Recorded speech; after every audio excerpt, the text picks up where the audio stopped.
Oh, welcome once again to Cave of the Cross Apologetics. I'm Patrick. I'm Tony. And we're towards the later half of our book. We're going to have to start looking at what to cover next. But before we count our chickens, we're going through Greg Koukle's Tactics book, a game plan for discussing your Christian convictions. Mm-hmm. And so we've been kind of talking one of our favorite subjects, the presuppositional route.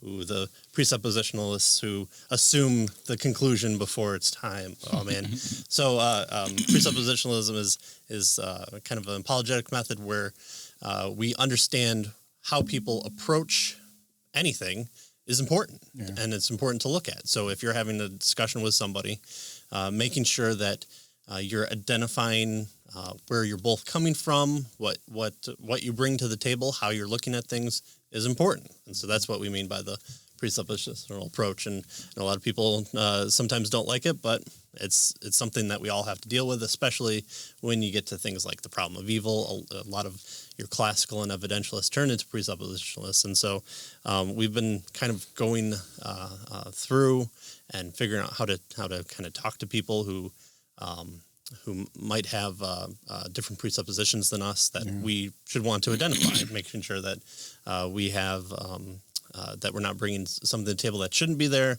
challenging when it's brought and it's not a formal contradiction. And then also we covered people that want to just interrupt. And so we're kind of mixing that in. And so today we're talking about Chapter 15, the Rhodes Scholar. Rhodes Scholar. That's right. Wow, okay. So we're going to challenge the big names. We undoctorated people get to challenge the doctors and say, well, that goes against me, so I don't want you to talk about that. Or something along those lines. So Greg Koukle kind of brings about this chapter with saying, don't you find it weird that during Christmas and Easter time, there's a lot of articles that suddenly get written about how Jesus never existed or 22 reasons why the Christ real story about Jesus never rose from the dead. Yeah, or the real story about Easter. Yeah. Why is that? And so you kind of look at the headlines and, people never read the story. And oftentimes they say experts say. Yeah, experts say, or most scholars say Jesus never walked on water. It just means by the water. And it's like, where is that coming from? Well, the Jesus seminar, and they put little pebbles in a bowl. And so the pebbles represent how many people think Jesus actually walked on the water. So that's a way to find truth. Just count noses. Yeah, right? yeah, exactly. Peer review. That's peer review right there. So what do you do when academic opinion is not on your side? Whatever academic opinion might mean. So we want to use what Greg Koukle calls the Rhodes Scholar approach. The Rhodes Scholar being kind of this learned person, but also questioning, why is that person learned? In what way? In what capacity? In what field are they talking about? Are they speaking outside their field? So the purpose of the Rhodes Scholar approach is to assess whether an appeal to an authority is legitimate or not. I say a scholar says this. Can I understand what that person's saying? Are they speaking in their field? Are they speaking outside their field? Because as we all know, everyone has a podcast now. And so everyone has an opinion on everything. That's right. So are we using our scholars appropriately? And can we kind of question the scholar, him or herself, and then on top of that, question what they're saying. Yeah. So this is kind of interesting because a lot of what we believe we know is based on authority, right? It's based on what scholars. I mean, take for instance, how many planets are there in our solar system? Well, they say there are 8, right? When I was a kid, there were 9, but they kicked Pluto out. I guess it's just a dwarf planet now or something. So they don't know. Yeah, but anyway, that's what the experts tell us, and we what do? We accept it, right? Because that's what they say. Sure. So an awful lot of things that we believe is based on authority, right? I mean, if someone was to say, so Tony, how do you know that's your real name? Well, let's see. Well, that's what my mom said. Oh, so that's an authority, right? I mean, that's an authority. Or I might say, well, that's what the birth certificate says. Well, wait a minute. That's what they told me the birth certificate. You were switched at birth. That's not really your name. Right? And so awful lot of things are that we believe are based on authority. So the issue here is, so what is the problem with, this issue of authority? And so that's that's what he wants us to deal with in this particular chapter, right?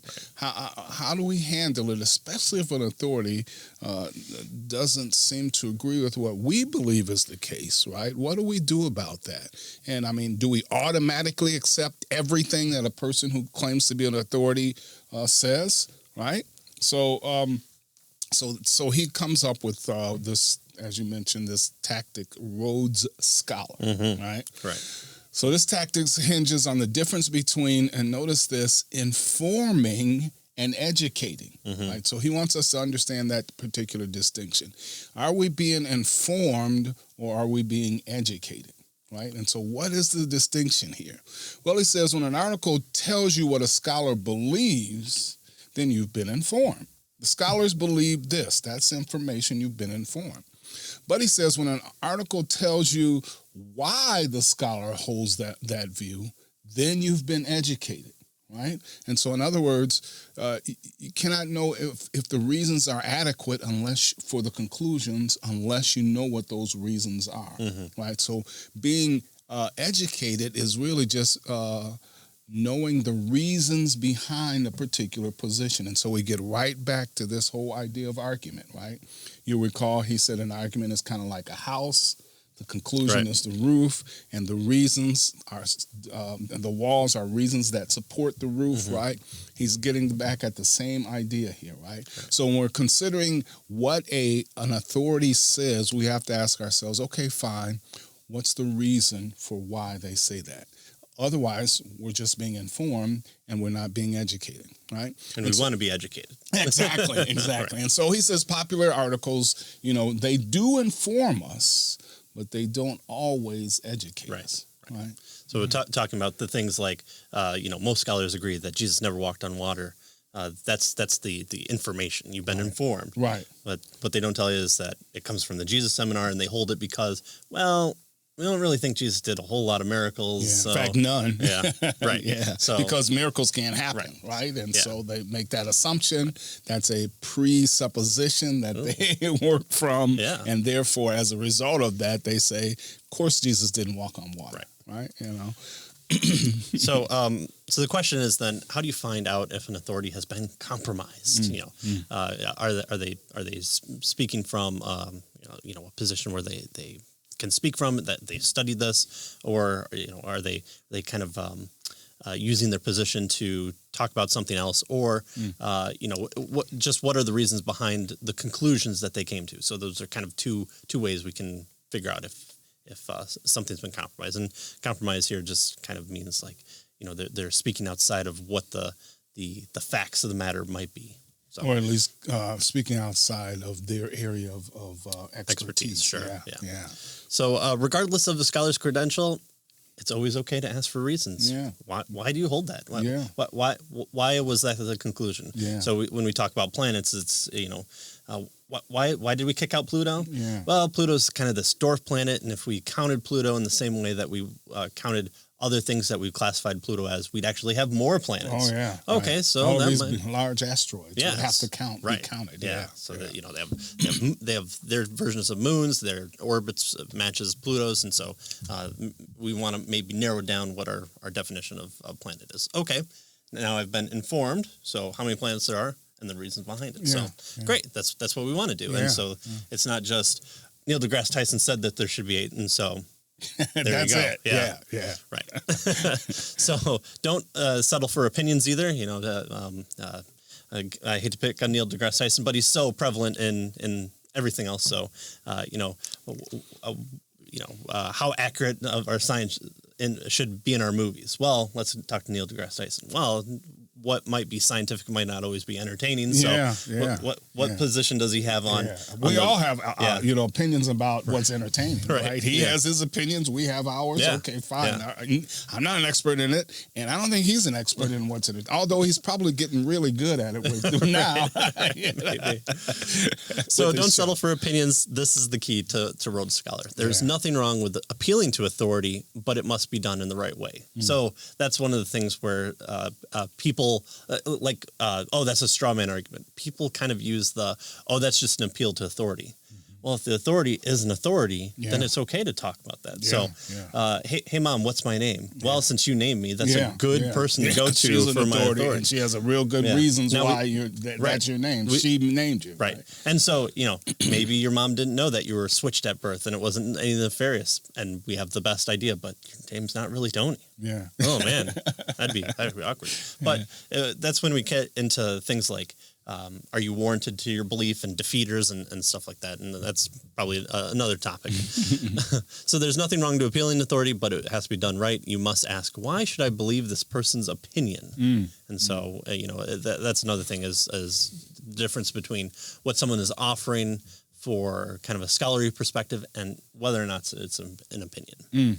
Yeah. So why should I believe this person's opinion? So, Coco says that there are at least two ways to answer this query, right? Why should I believe a person? First, the scholar may be in a special position to know the facts, right? So that's a good reason to believe their opinion. They may be in a particular, it may be an area of their expertise. And so they know the facts about, the particular issue. Right. So notice if an authority is in possession of special information that guides his counsel, then we should be able to point to that evidence or she should be able to point to that evidence to convince us that they're on the mark, right? In other words, if it's an area of their expertise, they should be able to give us reasons why they hold that particular position, right? We don't have to label the entire human genome to be part of the Human Genome Project. Yeah. And we can say, okay, this person's did it.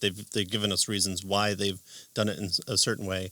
So we can say, well, Dr. So-and-so is the one that did it and has good reasons for it. So we can point to that as kind of a shorthand. You don't have to, figure out what DNA looks like yourself in order to say, well, most scientists concur to the fact that DNA looks like this. Here's a picture of it. Right. This is how they've come up with that, structure and everything like that. So So now we have reasons along with what most scientists say. DNA looks like double helix. Yeah. Gotcha. Make dinosaurs from it. That's right. So with regard to this position to know, their area of expertise, there's two issues that he wants us to be aware of, though, when we get these kind of claims, right? Sometimes authorities give opinions that are outside of their area of expertise. And so they're giving an opinion on something that, it's just their opinion, and they're not as familiar with the facts maybe as someone else who is an expert in that particular area. And so we need to be aware of that, right? He gives an illustration here about, I think it was a particular bill that a bunch of scientists were supporting, right? And this is what he says. He says, I scanned the comments and credentials. It occurred to me that these Nobel laureates, in science, like biology, chemistry, and medicine, they didn't qualify as a person to render sound counsel on economics or ethics. So these scientists were making economic and ethics claims that it weren't as part of their expertise, right? So the first issue that we need to be aware of is sometimes authorities give opinions that are outside of their area of expertise. So they're kind of relying on borrowed capital is how I would call it. Yeah. So they've got the doctor in front and all the letters in back, and they say, I'm an expert in, microbiology, and so you should listen to me about what we should do about the environment. That's right. Or hold on. Or ethics, or the economics. Right. Are you a doctor of the forest? I'm unsure of why you're speaking on this. Yeah. And that's not to say that people can't have opinions. Right. It's saying, can they utilize their capital of being a doctor or a scholar or an educator to speak on that specific thing that we would say, doctor, therefore he's speaking on his field of expertise. Yeah, good. So that's one issue. The second issue he wants us to be aware of is that even when scholars do speak within their field of authority, right, their field of expertise, they still owe us an accounting based on some good reasons for believing why they hold the position they believe. And so we need to, hold them to the fire in the same way that we hold anyone else, right? Why do you believe that that's the case? His quote here from Norm Geisler says, "All appeals to authority ultimately rest on the evidence that the authority has. The letters after his name don't mean a thing without the evidence to back up his position." You go, you go, Norm. Yeah. So that's again, it's always okay to question, figure out where they're coming from. The whole 98% of all scientists say that climate change is occurring. Of climate scientists, and what type of climate scientists, and then if it just stops there, then there's no qualification of what do they mean by if you just say climate changes. Well, how many people are going to actually say no to that? Yeah, so 98. So we've been informed, right? But we want to be educated. Yeah, we want education. we want the not the numbers, but also the why the numbers. Yeah. So there's a second avenue that we ask here for the Rhodes Scholar tactic, and that's, why should I believe this person's opinion? And it can be answered. Sometimes a scholar is in a unique position to render judgment. More than mere facts are in play here. Interpretation and professional assessments are factors. So you kind of have to dig a little deeper here than maybe what they're asking you.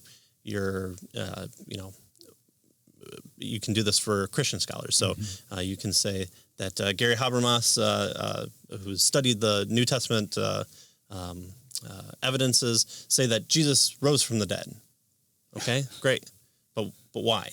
Well, good thing Gary Habermas has something like 16 points, but he only needs 4. He's super good at explaining just how many he needs, the kind of the bare facts to show the resurrection. So he can get to 4. If you give him the 4, he can still prove the resurrection happens. But he's got more than that, and so that's the cool way of doing that. But again, we can do this not just for secular scientists, but we can do it for anybody with any credential, or even saying like, I'm an expert because I've studied in my spare time astronomy. So I don't have to have gone to school, but I've looked up the night sky. I can tell you exactly what a binary star does, and the tint and color and everything like that.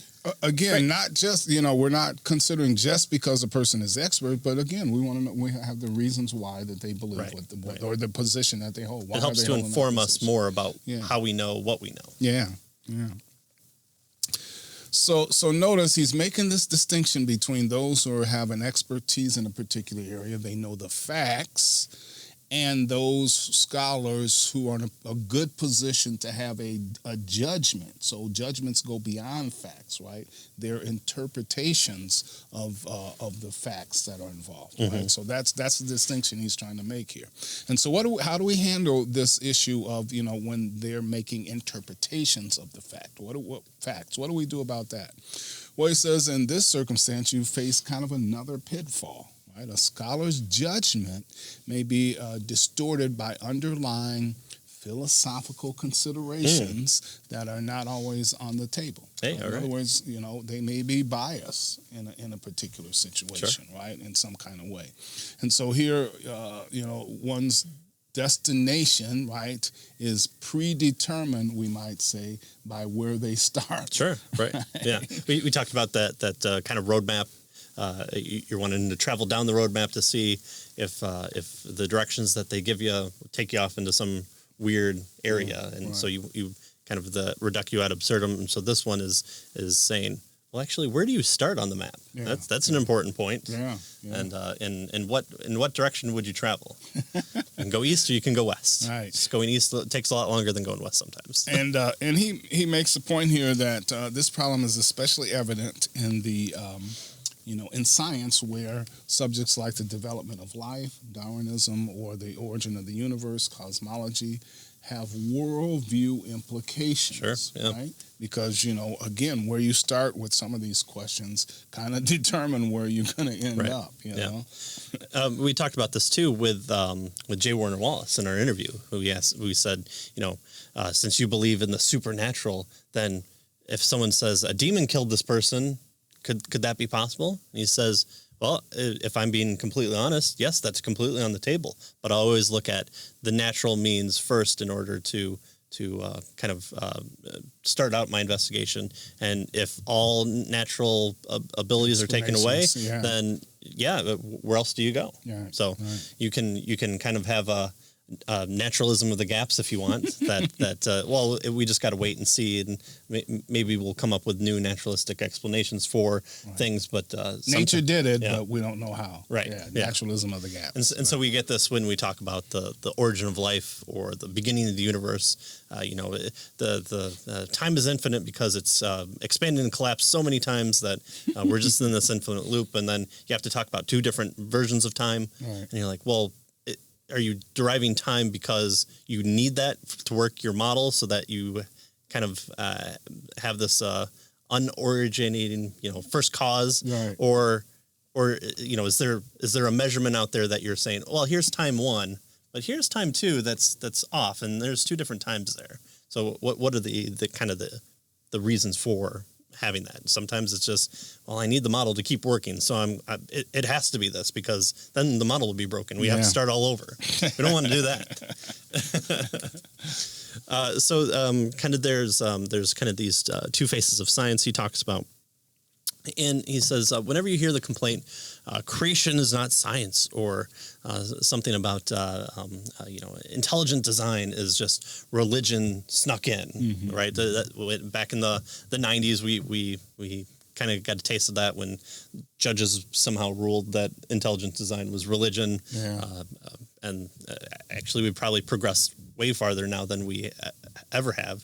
And there's really good books out there for that. So whenever we hear something like creation is not science, a subtle philosophical sleight of hand is in play. The charge capitalizes on the ambiguity between two different definitions of science. And if you took kind of a walkthrough in Answers in Genesis, or Jason Lyle's Biblical Science Institute, you kind of understand this already. So the kind of the first definition is the most well known. Science is the methodology, right? It's the theory, hypothesis, experimentation, testing, conclusion, or revolution. Revising your any one of those can be revised. So you're employing various tools like observation, experimentation, testing that allows researchers to discover facts about the world. Any view that does not follow the right methodology is not science. And so that's just a matter of definition. So you're saying this is the definition that uses this method, and anything outside of that, like healing crystals. So healing crystals might be true, but since it's outside of that scope of science, it's not science as a methodology. So that's kind of the first definition of science. Science has to do with methodology, the method of how the scientist does what they, go through what they do. But there's another second definition of science that he tells us, and this one has to do with philosophy. Specifically, he says the philosophy of naturalistic materialism. Right? So what is naturalistic materialism? Well, notice naturalistic has to do with nature, and material has to do with, physical things. So it's the basic idea here that nature or the physical universe, physical things are all that exist. That's the idea. That's the philosophy behind, he calls this second definition of science. And so all phenomena must be explained in terms of matter and energy governed by natural law, right? Because if only physical things exist, then that's what you have to work with, right? And he says any view that does not conform to the second definition then is considered not science. Right, so that's kind of the second view here of science. Right, and we talked about this in how to be an atheist by Mitch Stokes. We covered a large portion of that, so I don't have one video to kind of link to you in the cards there, but you can go back and search for naturalism and look for anything with Mitch Stokes there, so that's what's being brought to the table is, when you talk about, does the soul exist? And so you say, it's an immaterial thing that helps, govern your actions and you get into figuring out what the definition of it is, but you can't do it through science. No, that's very true, because science has limitations such as talking about the observable world, things of nature, things that you can measure and test and recheck. And so when you say the soul doesn't exist, well, right, but according to naturalistic materialism, because you don't allow anything outside the bounds. So it's like saying, an apple isn't a melon, so therefore apples don't exist. Well, sure, you have muskmelon, watermelon, cantaloupe, even though it doesn't say melon in it. Okay, well, those things are melons, and so when you're measuring the concept of melons, you're not allowing certain things, and so those are outside your scope of your definitions. Definitions are important, labels are important, but that's when we say, science can't talk about who God is. Well, that's true because science doesn't allow for non-material things like God to kind of be brought into the equation. There's at least under this definition, right. There's no robe of God that you can clip off and say this is proof of God or something along those lines. Yeah, you might not want to touch his robe. Yeah, right. I hear bad things happen. So there are two requirements then for an investigation of the natural world to qualify as science, right? First, one must use the right methods, right? The guess check. Well, not guess. You should never say guess for hypothesis. It's a hypothesis, not guessing. You're trying to make the best inference to the explanation, and so you have to use the right methods. And second, one must come up with the right kinds of answers, those consistent with materialism, at least under kind of the common parlance of what we understand as science. Right. And usually these two elements are not in conflict, right? If we want to get to the man in the moon, we shoot him off with a rocket, then we use math, although there are presuppositions there. To the moon, not in the moon. Well, it depends on how far in. Yeah. And so, you're using materials, figuring out burn rate, tensile strength of materials, all that stuff to work together. That's what you want. But sometimes they're not compatible. And so what do we do when we talk about that? Yeah. So, for instance, the origin of life, right? And even the incredible biological diversity of the living world consistently, it seems, defy any naturalistic explanation, right? And so, instead, powerful and persuasive empirical evidence points, he suggests, to design, right? And so, when there's a conflict between methodology and materialism, and you hold these two definitions, what happens is for materialists, the philosophy always trumps the facts, right? So it goes over and above what you get from the methodology, right? In other words, if the methodology seems to be pointing toward a soul, right, or, some kind of design in nature, well, my philosophy, my materialistic, naturalistic philosophy has to trump over what my methodology seems to be claiming as the facts. Right? And so modern science, he tells us, does not conclude from the evidence that design is not tenable. It assumes it, he says, prior to the evidence. Right. So you have people like Stephen Myers, David Berlinski, David Glettner.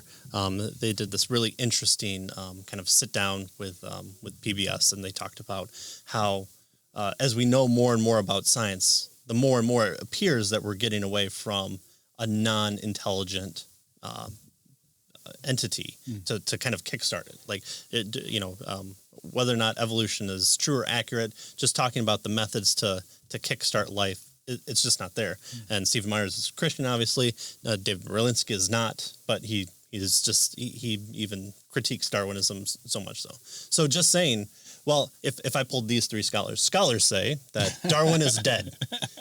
Well, isn't it okay for us to then question, well, what are the reasons why they're saying that? Yeah. So when we talk about things like information, well, information always comes from a source that is also information. So how do we get information in the world without an informer, right? Yeah. kind of like that. So questioning where scholars are coming from is always good. It's really what we want. We don't want to just read the headlines. We want to understand that's what our goal here is, not to just cite the person, but to understand the reasons. So Stephen Myers says it because da-da-da. Right. And so then you're bringing more to the table in your discussion. Right. So someone might question, well, wait a minute, scientists don't do that. They don't say, well, it's the philosophy trumps the facts. They don't do that, right? they always go search for truth, and so they go to the facts. Everybody is Mr. Spock. Well, yeah. Well, he gives us a quote here by Richard Lewontin, and he says that he was amazingly candid about this fact, right? In the New York Review of Books, he made this, what he calls, stunning admission.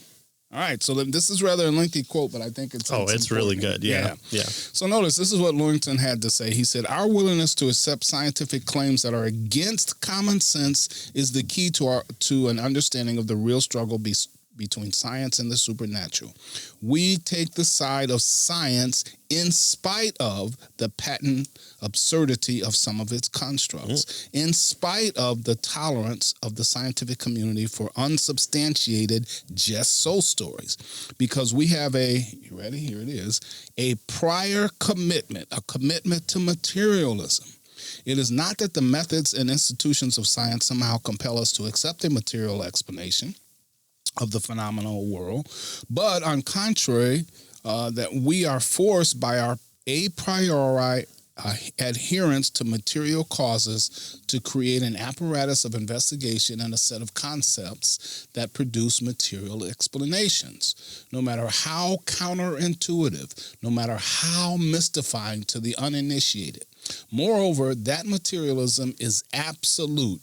We cannot allow a divine foot in the door, right. End quote, right? We don't want God in our science. That's right. You want your peanut butter and your chocolate, but you don't want chocolate and peanut butter mix. And so the idea here is, notice he's claiming that the philosophy is driving what they do. And if there's a conflict between, even if it ends in a ridiculous kind of, conclusion, you gotta take it because you need to hold to your materialistic philosophy, right? And he kind of admits it. Right. Yeah, his we're forced by our a priori adherence to material causes. I mean, that's what we bring to the table. All science has to be material because that's really all we can measure and study, and that's fine and great and everything. But there are sometimes questions that lead us outside the realm of materialism, where we talk about metaphysics, and we talked about this as well. Some scientists don't like metaphysics except when they're actually talking about it, because again, that helps to give us reasons to understand why they're saying the things that they're saying. So understanding that scientists might pull from a weird area or come to weird conclusions that you're like, well, that doesn't seem to imply, the addition of information when things are breaking down. I'm not sure what that is. Well, that's just how it has to be because we came to be, and that's just how it must happen. That's the way the material universe works. And so Coco, kind of ends this this quote. He comments on it here. He says, here Lewontin admits that the apparatus of science is geared not to find the truth, whatever it may be, but rather to produce philosophically acceptable answers. He openly admits that the game has been rigged. Right.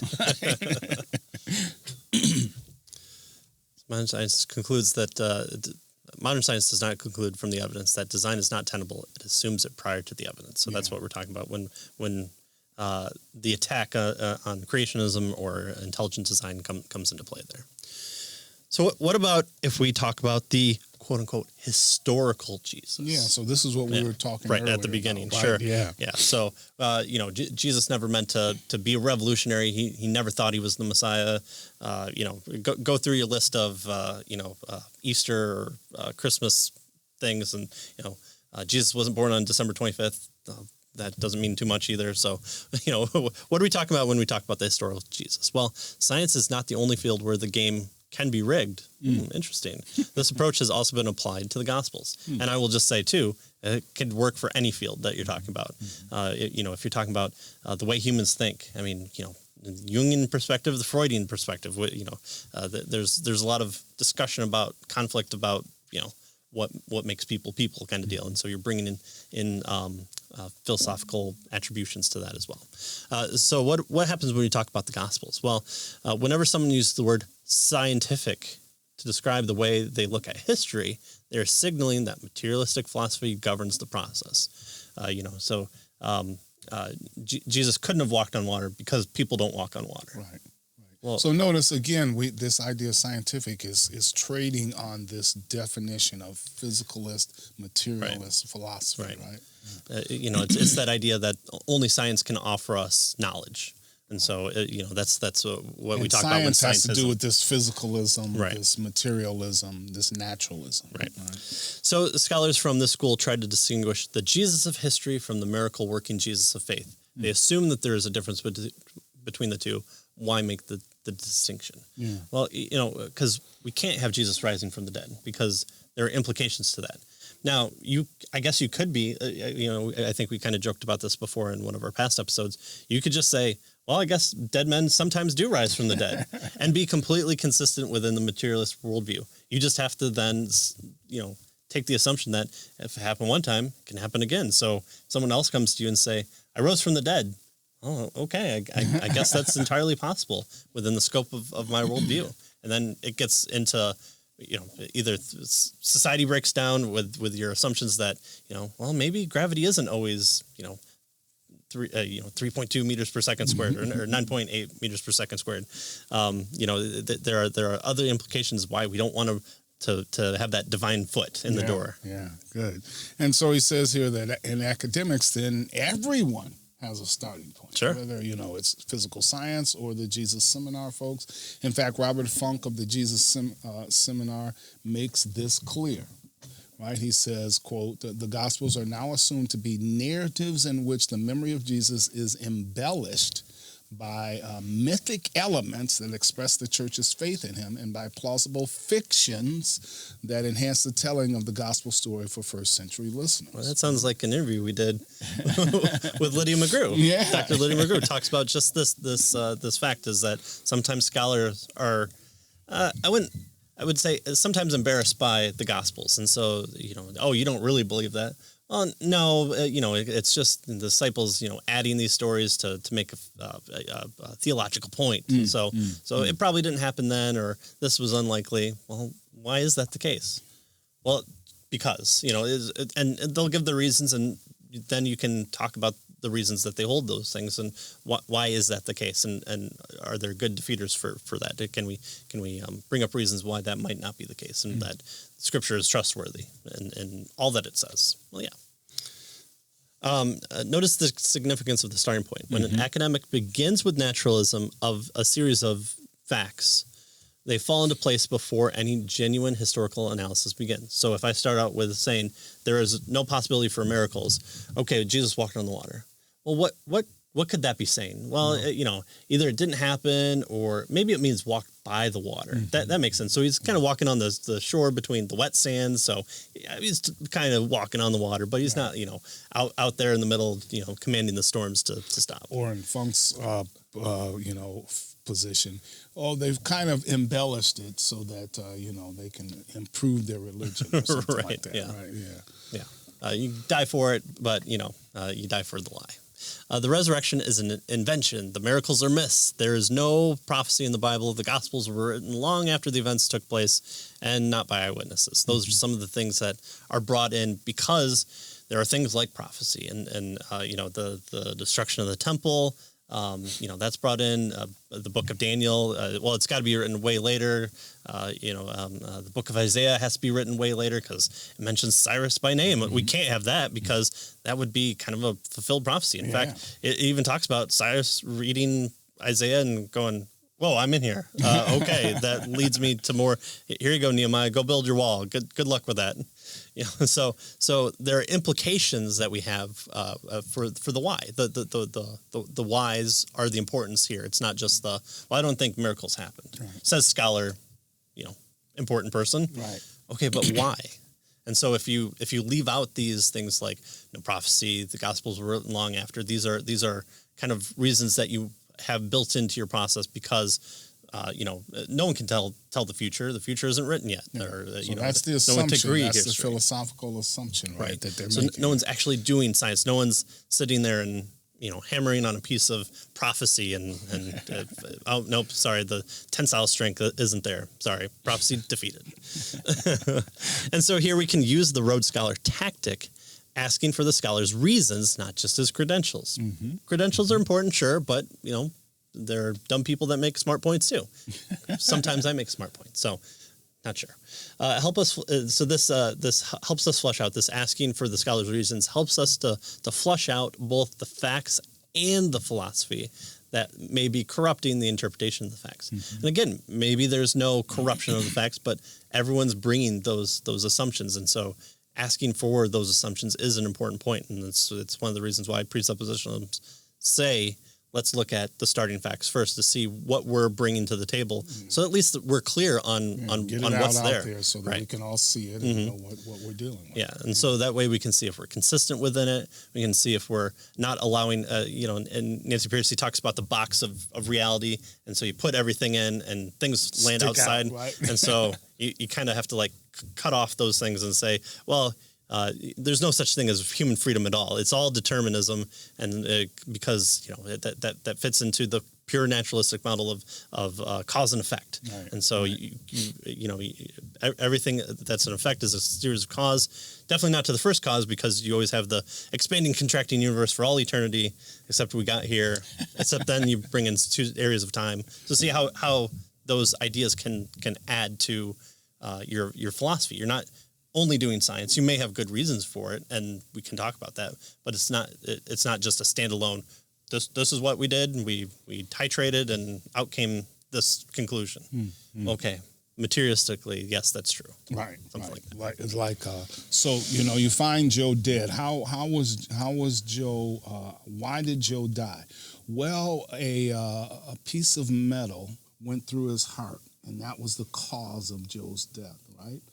Well, okay, fine. But what about Fred? Fred had a gun and he shot Joe. So the cause of Joe's death is the piece of metal, but it also is Fred murdered him, right? So now we have 2 distinctions in terms of causes. So just the physical things, oftentimes, they don't tell the whole story, right, in terms of how to explain something, right? Notice the non-physical idea of motivation, we might say, that Fred had is another part of the story that can be left out if we're just looking at the physical. Right? All right, so but he wants to be fair here, and I like what he does here near the end here, right? He says, not all bias is equal, right? Can the charge of bias, he says, be leveled at Christians? Well, certainly, and sometimes the charge is justified, right? So it's not fair, though, to assume someone has distorted the facts simply because he has a stake in the matter. Just because, a person is a Christian and believes certain things doesn't mean, and has a stake in it, right? Doesn't mean that they distort the facts in order to hold their position. Right? People are not who are not neutral, he tells us, can still be fair and impartial, right? And so you have to show that they have faltered by looking carefully at the evidence itself. Right. So yes, people can have these presuppositions, right? They can hold certain positions, but that doesn't automatically mean that they're not making their judgments with regard to the facts. Sure.